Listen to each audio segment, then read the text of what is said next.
Thank you, Dr. Applegate. Good morning, Council. It is with true honor that I present you the YPS Young and Early Career Section Physician 2014 YPS Annual Report. What I'd like to do is walk you through a little bit about where we were, what we've been doing for you, and where we're going. Establishment of the ACR YPS has been a very difficult battle. Through the years of deciding how we were going to become radiologists, we ultimately differentiated into what we are today. However, there was never a formal home for our section until 2012 with passage of Resolution 11. Such a wonderful day in my life. I often get asked, who are the YPS? The YPS are all of our dues-paying members that are less than 40 years of age or within 8 years of completion of their training. Now, oftentimes I'll get asked, there are about 12,000 radiologists that classify in this within the United States. However, only 6,000 are members. That leaves a pretty significant delta. So Charles, what are you doing wrong and why don't we have 12,000 dues-paying members? Well, I can tell you that year over year, we're attaining more membership and retaining more membership, and the stats are currently approaching what we have for the general membership today. What is unique about the YPS, Charles? Why are they so different? Why should we give them a formal section? Well, we're currently paying off the mountains of debt that we've accrued. We're dealing with our career growth, increasing our network with referring physicians in our local communities. We're dealing with the downward pressure of a changing healthcare environment and the stressors associated with looking at 50 years in the next profession. We're also trying to negotiate the jumbled alphabet of MOC, meaningful use, and providing quality and value to our local referring network.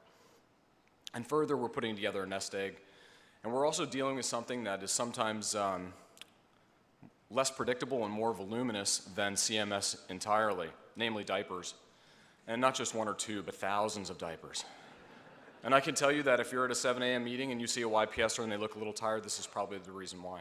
However, when your daughter's staring back at you and she's this cute, it's worth all that time. So what are the goals for the YPS?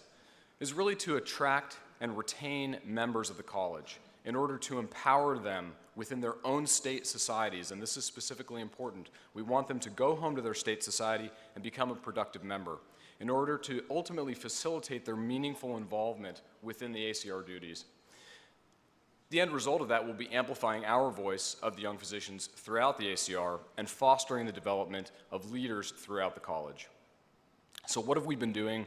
We've initiated a PQI database to enhance the quality value that young physicians can offer to their local referring network.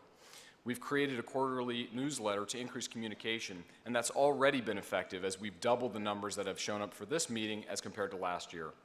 We've established social media outlets via Twitter, Facebook, and LinkedIn in order to increase that communication. We have specific targeted YPS program, and Dr. DeStigter did a phenomenal job speaking to us about life management skills at this meeting just a couple days ago. We have published articles in the JACR, the Bulletin, and been asked for invited commentary and diagnostic imaging. We're trying to get the voice of the YPS out there. We have enhanced our RFS YPS network by creating a conduit to bring those that come before us to those that come after us. We've increased RadPAC presence and participation, and I have the numbers to prove it. It's been phenomenal this year. We've dialed in our participation and signaled in all the committees and commissions for YPS members. And we help to participate in the retention of SoFi for loan refinancing for that mountain of debt I spoke about earlier. So I'd like a warm welcome and a thanks to the 2000-2014 committee, myself, Drs. Ware, Chosky, Holden, Nathan, Rahani, Vengertruden, and Krishnaraz. Please give them a warm thanks.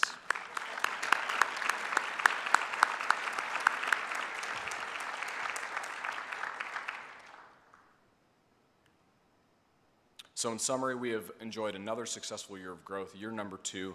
Our foundation is well established, and look out because we have more to come.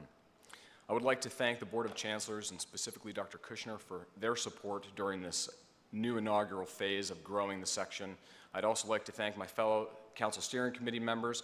We've enjoyed a wonderful relationship with the CSC in developing protocols and policies for the YPS and growing the section.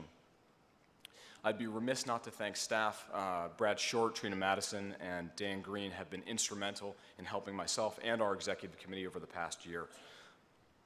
And I'd also like to thank the most important part of everything that you and I do on a daily basis, our family members. Without our family members, we would not be able to offer the love, support, and guidance to the ACR that we do. I'd like to thank my late mother for her provision of the tools, for the courage and the confidence to pursue my dreams, my beautiful and lovely wife who has supported me and walked next to me in acquisition of those dreams, and I'd also like to announce the newest RFS member, baby Bowkley, who's already cheering Go ACR. Thank you very much.